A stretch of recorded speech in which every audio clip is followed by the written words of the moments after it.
Welcome to Jazz Time. JazzTime.com is an online store that buys, sells, trades authentic luxury watches. We make these videos so our customers can easily choose the best watch for themselves in the comfort of their own home.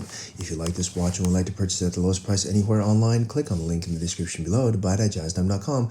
Today, I'll be reviewing the Rolex Land Dweller 36 in stainless steel with a white gold bezel with a white dial, reference 127234, 36 millimeter. I'll tell you a little bit about the history of this watch, then I'll tell you about where it stands in the lineup of other similar Land Dwellers, then I'll tell you about the case, bezel, dial, bracelet movement, finally try it on and give you my thoughts. The Land Dweller came out in 2025, the end. No, just kidding. It did come out in 2025, but it has since gone on to, or it has its cues much earlier than that. In fact, I would say, it's hard to say original Land Dweller, but where the Land Dweller gets its cues is from the Oyster date that Rolex had produced back in the 70s.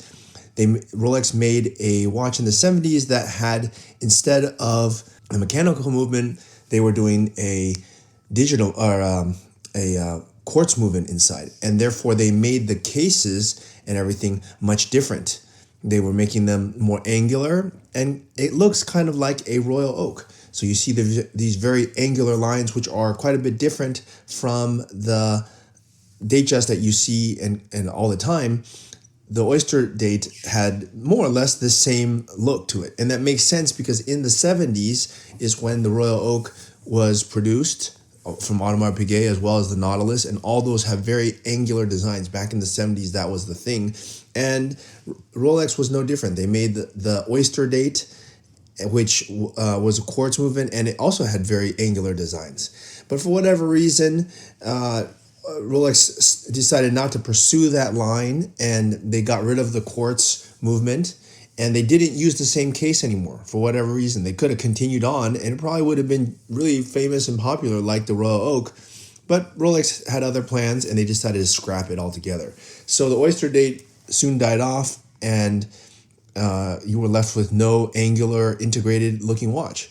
For whatever reason, Rolex decided, okay, in 2025, it's about time to bring it back. So they brought it back, and the Land Dweller is the result. And here's the result. And it looks pretty cool. Now, each big company, I want to say big company, I'm going to name them. Audemars Piguet, they have the Royal Oak. Patek Philippe has the Nautilus. Vacheron Constantin has the Overseas.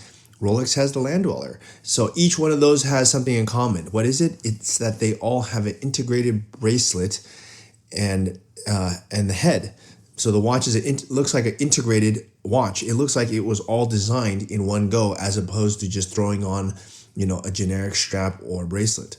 Okay, so that is a little bit of the history. Now, where does it stand in the lineup? Well, Rolex just released the Land Dweller last year. It's 2026 now, and this was released in 2025. So they just released it, and so there's not a lot of variations. In stainless steel, there's a couple, and in platinum and rose gold, they have a few. And I think over time, they're really going to produce a lot of different variations. As of right this moment, that's all they have, but they're going to produce some more, definitely produce some more over time. Okay. All right, so let's start talking about the watch itself, starting with the case. Now, they make this case, they make the Land Dweller right now in two sizes, although as I believe they'll probably start making it in other sizes over time. But right now, they make it in two. So this is 36, the smaller of the two. They also make it in size 40. So 36 can be worn by a man or a woman. And the size is 36 from my thumb to my index finger. That's the longest distance across the bezel, all right? And the thickness is surprisingly, it's under 10 millimeters thick, which is very surprising because actually it's thinner than the Datejust. You would think that Rolex would use the same movement, just throw it in here with a different case and call it a day. But no, they didn't do that. They actually used a different movement, which is why the watch is thinner than a Datejust. It's around 10 millimeter thick, even though it still has the same complication being time and date, it's still thinner. Okay, and another important metric is the lug to lug width, meaning 12 to 6, the longest distance across the 12 or 6 o'clock, and that one's around 43.5 millimeters. So that is around the right size. It's a very similar size to the Datejust 36. and it's a very comfortable size for most men or women to wear. Okay, what else we can say about this case? What makes this a land dweller? Well, first, I would say more or less the case is what makes it a land dweller. If you look at the angular parts of it, normally where there's lugs, it's much more curved. Here, it's much more angular. You have a high polish beveled edge going down the side of the case, which extends into the bracelet. And you have a satin finish top. It actually just looks just like a Royal Oak in that regard. It looks like a Rolex version of the Royal Oak. So you could actually probably call it a Rolex Oak. Okay, so that's the case. Let's move on here to the bezel. Now the bezel, they're giving it to you in stainless steel. They're just doing it in white gold with a fluted bezel. And I think they had to do that because if they went with like an octagon shaped or something like that, it would be totally copying and it wouldn't have the cues from his previous oyster date heritage. So they kept this really iconic bezel, the fluted bezel. And here it's done in white gold. In some of the other materials, they do diamond bezels on it, but here it's just in white gold on stainless steel. I doubt they're going to do a diamond bezel on it, but we'll see. Okay, that is the bezel. Let's look at the dial here. Okay, what else is cool about the dial? The dial here is a white dial, but it has this really interesting pattern, and Rolex calls it honeycomb motif. So it looks like a honeycomb. It has this sort of like 6 sides to it, right? Again, playing into that angular look of the watch. It also is in the dial as well, this angular look in the dial. And Rolex says that they use some kind of fancy material thing to cut it. They call it some kind of fancy machine to cut the dial and make it the way it looks. Also has really nice luminescence everywhere except the crown and at 3 o'clock. So you got the 6, 9, and the rest of it. Okay. And also the hands are different than they are for the Datejust. The hands are, they're pretty cool. A little bit different, and it has this honeycomb on the second hand, kind of matching the rest of the motif on the dial. So it's not like they just took a Datejust and they just changed a couple of things. They pretty much changed everything except for the bezel. Okay, all right. Let's go ahead and look at the next thing, which is the bracelet. Now, here's the cool part of this bracelet. They actually redesigned the bracelet. Now, of course, it's kind of similar. It looks very similar to a Jubilee bracelet, but it's configured to match the land dweller in that you see this beveled edge. It goes down the side of it. The bracelet doesn't have a curve to it. It's much more flat. Again, angular. They're thinking angular. Everything has a sharp edge to it. And then they have the high polished links that kind of similar to the Jubilee. Okay, so yeah, pretty cool. Let's look at the next part. And of course, it has a really nice clasp, as Rolex is really known for. But let's look at the next part, which is I was actually kind of surprised. Not kind of surprised, very surprised, because Rolex, before the last few years, they were not doing any open case backs where you could see the movement. And in just a few years' time, they did it on the Daytona Platinum, the 1908, and the special edition Le Mans of Daytona, and they're doing it on the land dwellers. So you don't really get to see the movement in Rolex. Never before have you been able to see it. And I actually thought they used the same movement because it does the same thing as a Datejust 36.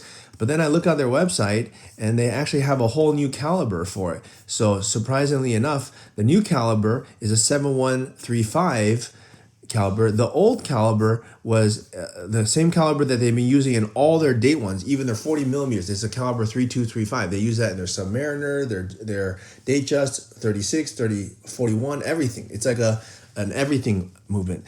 But this one, actually, if you look at it, it's much more beautiful. It has a beautiful cut out rotor. The rotor is cut out so that you can view more parts of the movement.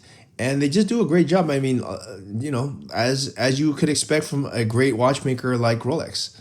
All right. So you have a nice bridge here. The open balance wheel is easily seen. The finishing on it, the gears, the open rotor, all just really make this watch look really high class. And they make the movement really large so that it really fits it. And it really makes the watch look like it's completely integrated. Okay, just a great watch overall. All right, and the movement itself, I think it's going to have a 70 power hour reserve. I'm going to check that real quick. And yeah, okay, so let's go ahead and try this watch on my wrist and give you my thoughts. Now, it could be worn by a man or woman, considering that it's size 36. So for those who like to wear larger watches, you know, this would be it. And it's currently trading above retail price. The retail price is around 15,000 and change.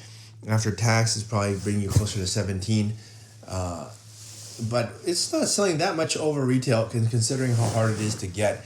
So yeah, if you like to buy it, I really suggest that the Land Dweller be part of your collection, because it's not very often that Rolex makes a whole new line, a whole new collection. I want to say their last collection was probably their Sky Dweller, and that was quite some time ago. The last time they added a new collection was Sky Dweller is over 10 years old, I think. And maybe the Yachtmaster 2 they added, and they only do variations off that. So to be part of the Rolex, to be around when the Rolex has changed their catalog significantly by adding a whole new category of watches is pretty neat. So it'd be cool to be one of the first people to get your hands on one of these, or even get your hands on them at all. So please go to jazztime.com if you want to buy it at the lowest price anywhere online. If you want to find out more about the watch you just saw in the video, you can just click below on Show More to see the full description. Then you can check the link next to model as seen in video, click on it, and you will get to the proper page where you can see all the details. If you're watching on a mobile phone, you have to click on the arrow down on the right hand side below the video to see the full description. If you like this video, please give us a thumbs up.